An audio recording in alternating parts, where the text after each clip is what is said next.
Benchmark, the voice of business. Presented by LMD.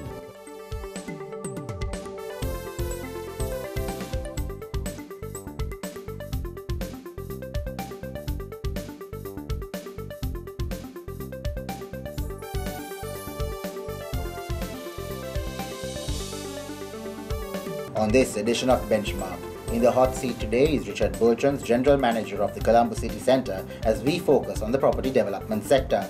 Then Shaheen Carter, Managing Director of Nielsen, gives us his take on the latest BCI. And in our final segment, we discuss the state of the Sri Lankan economy with economist and LMD columnist Deshal Dimel. That's the lineup for Benchmark.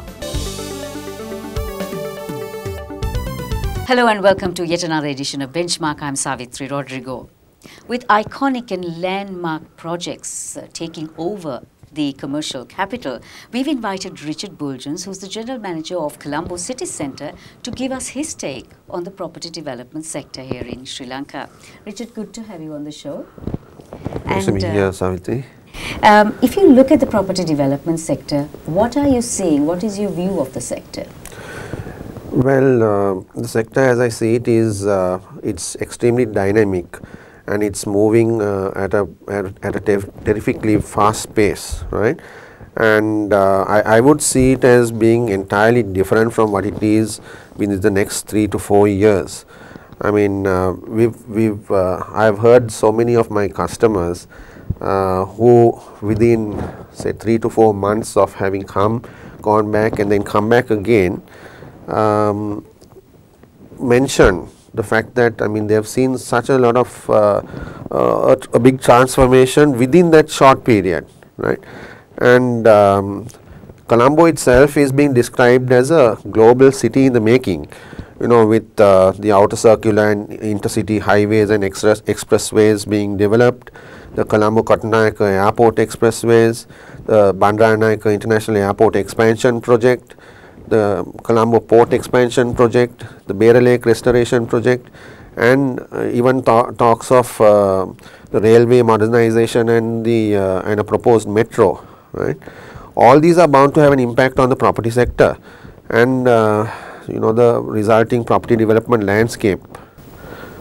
Now, if we have been seeing a lot of iconic or landmark projects coming up in Colombo, yes, how important is it to have such landmark projects for a city like Colombo, like you said, one that is called a global city in the making? Yes, I think that is something which is important, because as you can see in countries like in Dubai, where you have the Burj Khalifa, and probably in Malaysia the Petronas Towers, you know, that is all added to, you know, it being an increased tourist attraction, and I'm sure that's going to have the same impact on Sri Lanka as well, if there were to be such iconic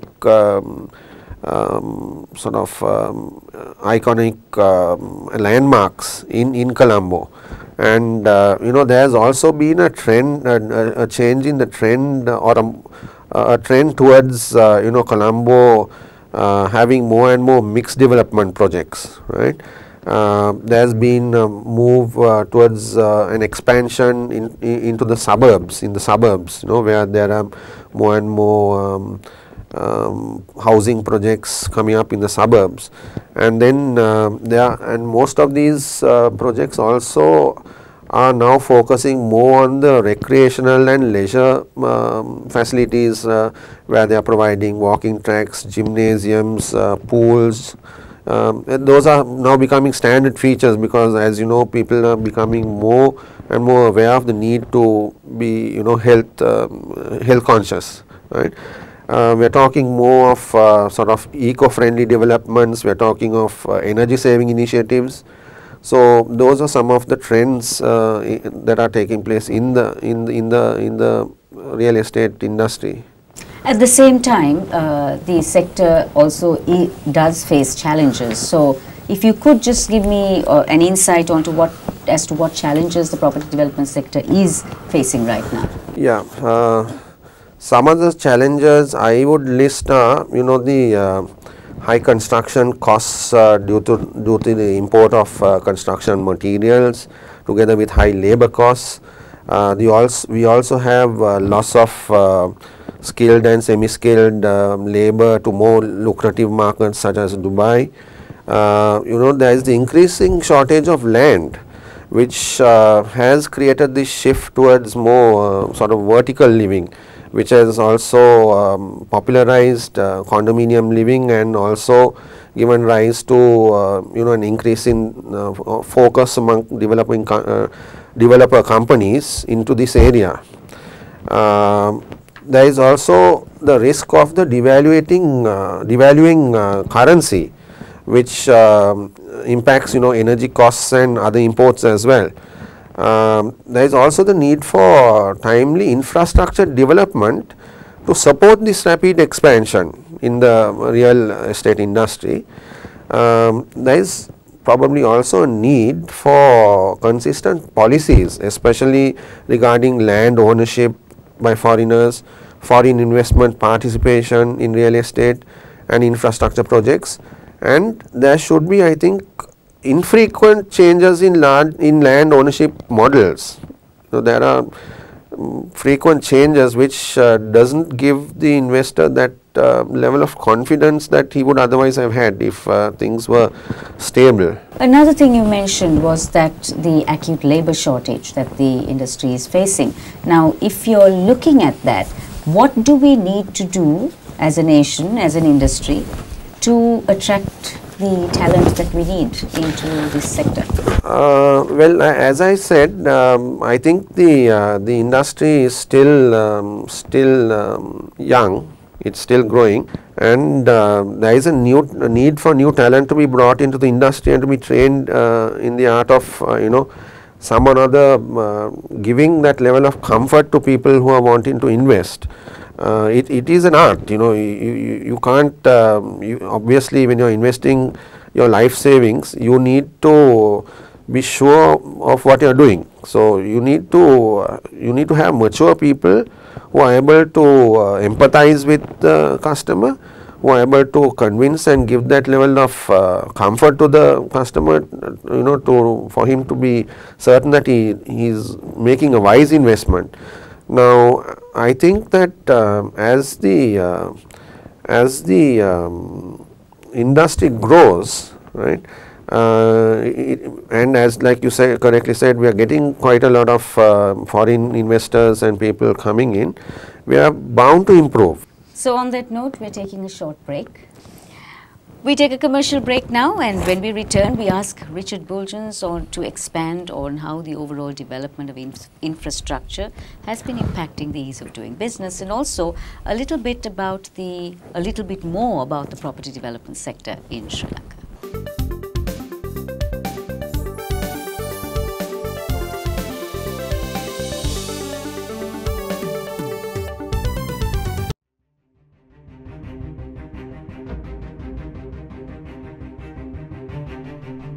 When we entered the industry in 1995, a new star was born as a fully owned subsidiary of People's Bank. For those seeking to grow their businesses, PLC provided the seed.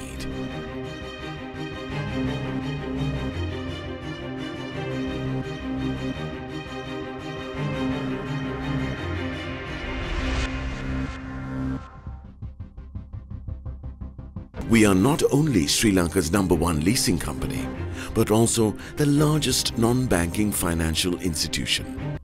Welcome to a new dawn for the nation. Introducing People's Leasing and Finance, PLC.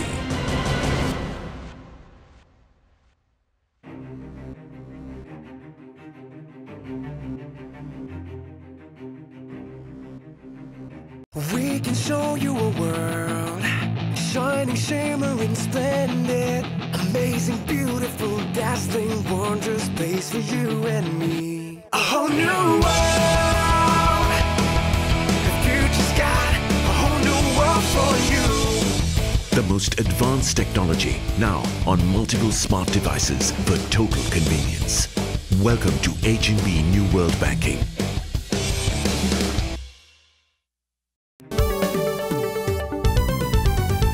Welcome back. You're with Benchmark, the Big Picture Business Program. We are discussing the property development sector with the General Manager of Colombo City Centre, Richard Buultjens.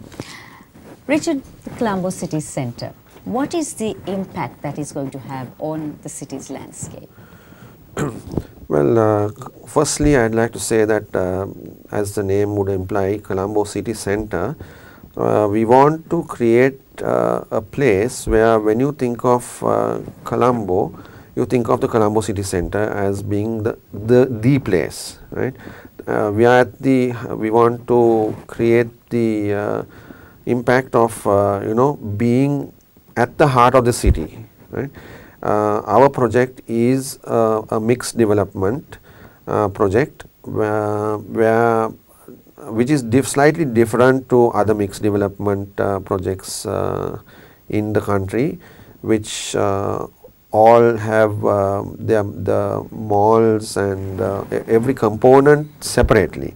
Now we have a mall, we have a hotel, and we have apartments all in one 47-story building, whereas some of the other developments have these aspects of the mixed development in different buildings, right? So we are looking at the total convenience of an investor or someone living in the hotel or someone coming into the mall. We are all looking at the convenience aspect. If you take the mall would be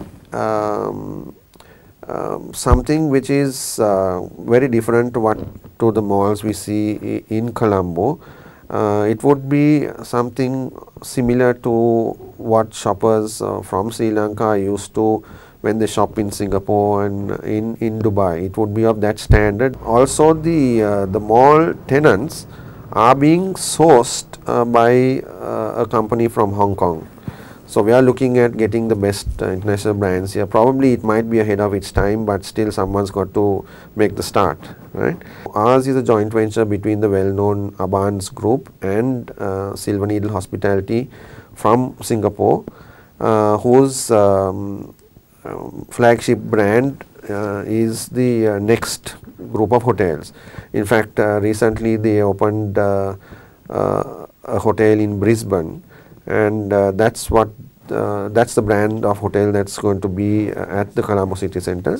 Then we have the apartments. Here again we are going to be different from some of the other mixed development projects that are taking place in Colombo, whereas they have a large number of apartments in excess of say 300-400 apartments. We have just 178 apartments, which gives an investor, I think, a better chance of a better return than some of the larger investments, because of the fact that with only 178 apartments, obviously an investor would have less competition when he is going to resell or when he is going to rent his apartment. Now, you mentioned earlier about property developers moving to the suburbs. Now, undoubtedly, we are going to be seeing an oversupply of apartments and that kind of thing in Colombo city. How important is it that they actually move out, especially to the other cities, whether it's Colombo, whether it's Kandy or Galle or the other major cities? I wouldn't say that there is going to be oversupply in the near future. I mean, we're looking at statistics. I'd like to refer to a table I have here of supply and absorptions. Looking at the major projects in Colombo, amongst the completed projects between the in the period between the years 2007 and 2015, we have 2,380 units from 14 projects which were completed during that period, out of which 98% have already been absorbed. And out of the projects which are under construction, or from the projects which are under construction, we have 2,805 units which are due to come up from 14 projects, and already the absorption is 27%. There are going to be a proposed 1,720 units from another 8 projects which are due to come up. So I don't see any chance of there being an oversupply in the immediate future.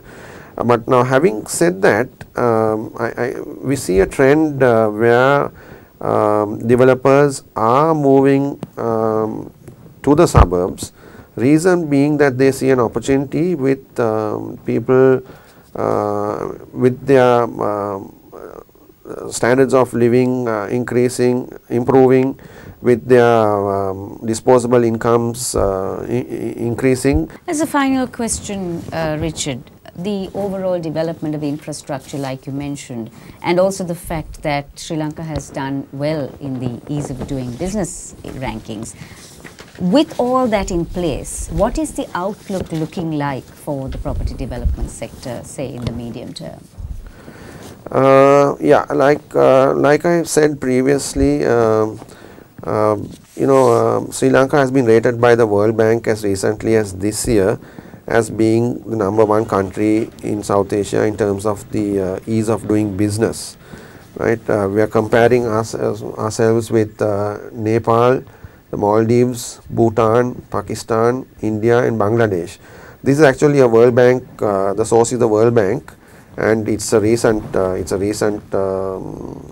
set of statistics. And Sri Lanka is globally ranked at number 99.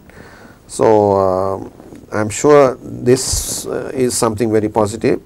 There are also moves by the Condominium Development Authority to push for non-Sri Lankans to have more attractive terms when investing. We have made representations to the government to allow local banks to lend to non-Sri Lankans. Currently, they are not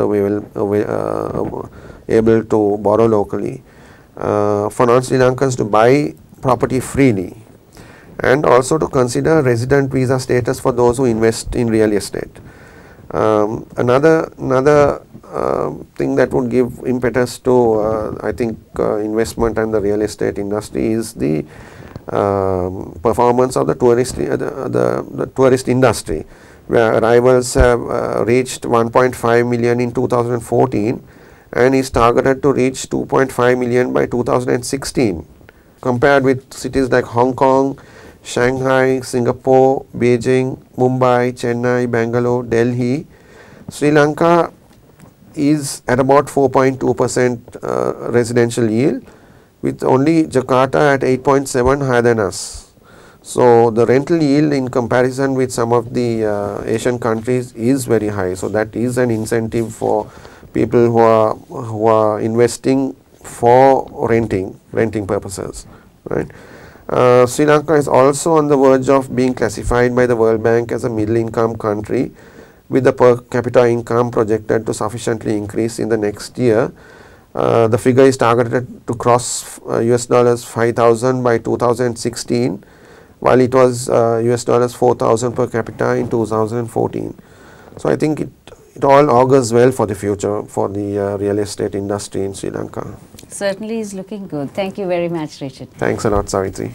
We've been talking with the General Manager of Colombo City Centre, Richard Buultjens, on the property development sector. On the other side is Anushan Selvaraja, who will give you insight onto the Business Confidence Index and also a roundup of the economy. Stay with us.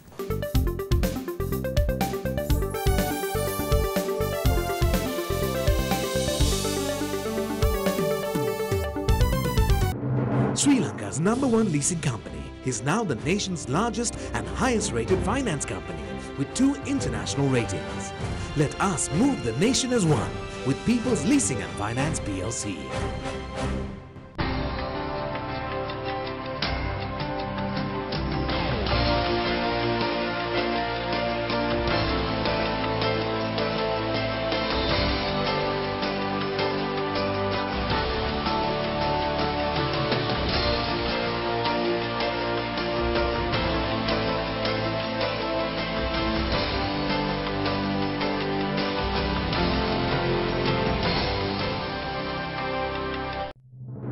Sri Lanka's #1 leasing company is now the nation's largest and highest rated finance company with 2 international ratings. Let us move the nation as one with People's Leasing and Finance PLC.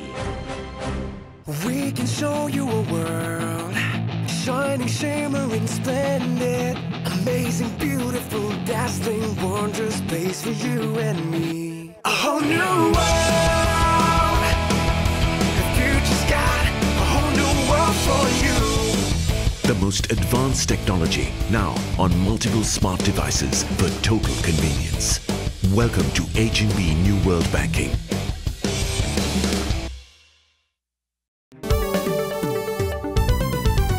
Thank you for staying with Benchmark. I'm Anushan Selvaraj, and we'll now take a closer look at the latest on the Business Confidence Index. And joining me is the Managing Director of Nielsen, Shaheen Kader. Welcome back, Shaheen. Now, the latest BCI seems to have taken a major hit. Now, what are the reasons behind this decline? Actually, Anusha, what happened was we saw it peaking up to a record level just before the election, and then now it's come down. But generally, there's a marginal, if you look at the trend line, it's sort of marginally going up. But we saw this same pattern post the presidential election as well. I think, so there's a lot of euphoria that happens, people are optimistic post-election, having a lot of expectations. And then it takes some time, for these expectations to be realized, and then it sort of drops down. But what's interesting is that the CCI has, however, continued to rise, the Consumer Confidence Index, and it was at an all-time high of 89. I think this is because people's disposable income has gone up, and people are, buying durables and other less essential items right now. Perceptions about the economy also appear less favorable. Now, how would you explain this result? I think what's happened mainly is a sharp depreciation of the Sri Lankan rupee, Anushan. From 133 approximately to $1 to about 140 to $1, so which is quite a significant depreciation. And I think people are also, awaiting some evidence of, what the new government is going to do. So I guess, the budget would really give the foundation for how the index would move in the future. So what would be your projections for the future of the Business Confidence Index, Shaheen? It, again, as I said, it depends on the budget. I think if the budget brings in high taxation, then I would see that the index would go down. On the other hand, if there are business-friendly elements in the budget, which could nudge the index upwards. Thank you for joining us, Shaheen. You're welcome, Anshan. That was the Managing Director of Nielsen, Shaheen Kader. Well, that's it for the BCI. The economy is up next after a short commercial break, so stay tuned.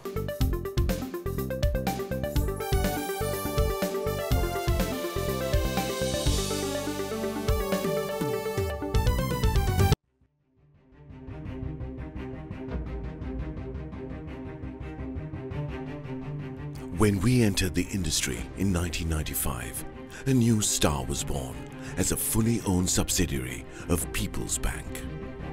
For those seeking to grow their businesses, PLC provided the seed.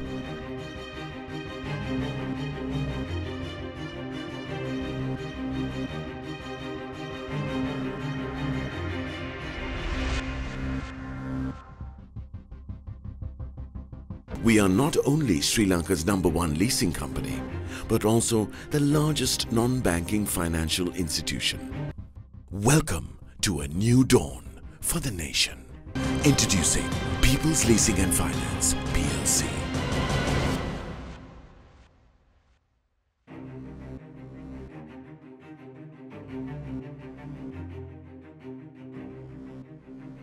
We can show you a world, shining, shimmering, splendid, amazing, beautiful, dazzling, wondrous space for you and me. A whole new world, the future's got a whole new world for you. The most advanced technology now on multiple smart devices for total convenience.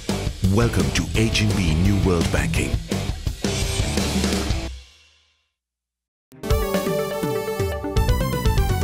Welcome back to Benchmark. I'm Anushan Selvaraj. With the budget coming up, we've invited back to our studios economist and LMD columnist Deshal Timal to find out his views on the state of our economy and his expectations of the budget.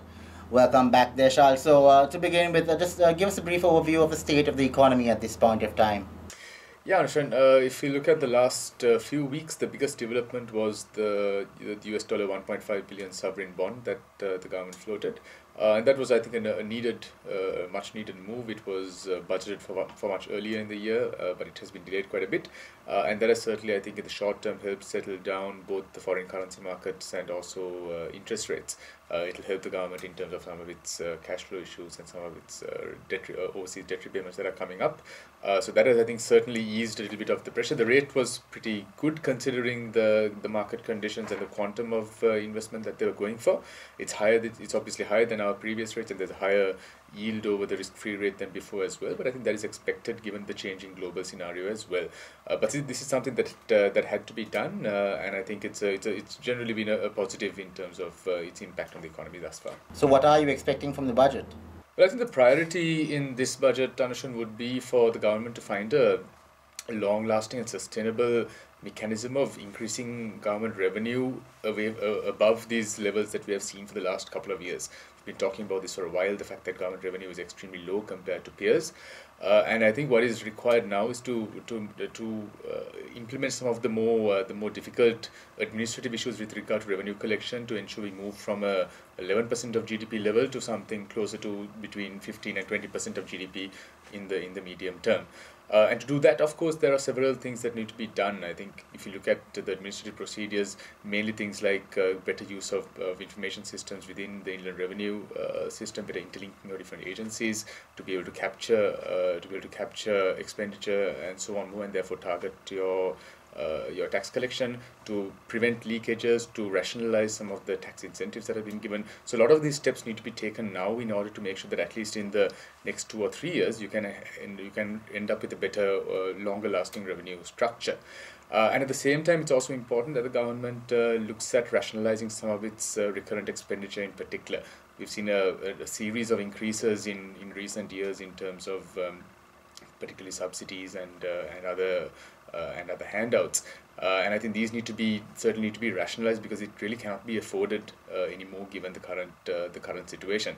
What has been happening thus far is that we have instead been cutting back on our public investment, which is something that is needed in order to support longer term economic activity, and it should actually be the other way around. We should be cutting back on our recurrent expenditure and continue to invest in the public infrastructure and social infrastructure that is needed to support long-term economic activity. In this month's issue of the LMD magazine, you talk about a social market economy, which was actually one of the election promises of the coalition government. Now, could you briefly explain the framework of a social market economy in the Sri Lankan context? Sure. I mean, what I was trying to articulate was the government the incumbent government in its recent election manifestos, and also prior to the January election as well. They were mentioning the social market economy as the way forward for the country's economic structure.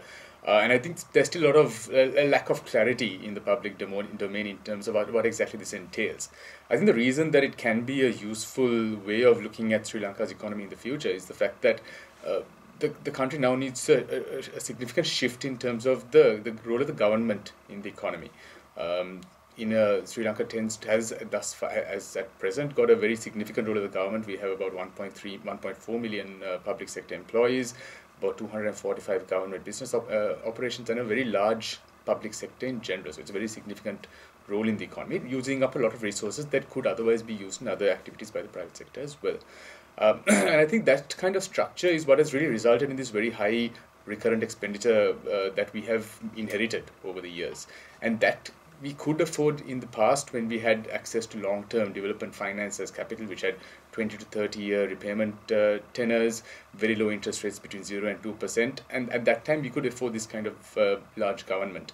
Today, that situation has changed. We rely much more on capital markets, which have much shorter repayment tenors, much higher interest rates, which means that whatever investment or whatever spending the government does, it has to be very productive spending. And with this kind of government structure, that's not going to be feasible. So the assumption, or the premise of a social market economy is that the price signal is still the key determinant of allocation of resources. The government's role is largely in terms of ensuring a fair market. It's important in terms of ensuring security of property rights, and also in creating safety nets for those who are unable to participate effectively in the market, so the infirm, the elderly, and so on. So the government's role is much more limited than what we are seeing today, and I think that is where we need to be shifting towards, where we are still focused, where the price signal is a major determinant of allocation to ensure efficiency and to ensure creation of wealth, but the government's role being largely as a referee or an umpire and also creating the kind of institutions and structures to support those who are unable to participate in the market effectively. I think that is creating a balance between efficiency and social justice, and that's what a social market economy aims to achieve. Thank you very much for joining us, Dishal. Thank you, Anushan. That was economist and LMD columnist Dishal Timel. Thank you for watching Benchmark, and we hope to see you again next time.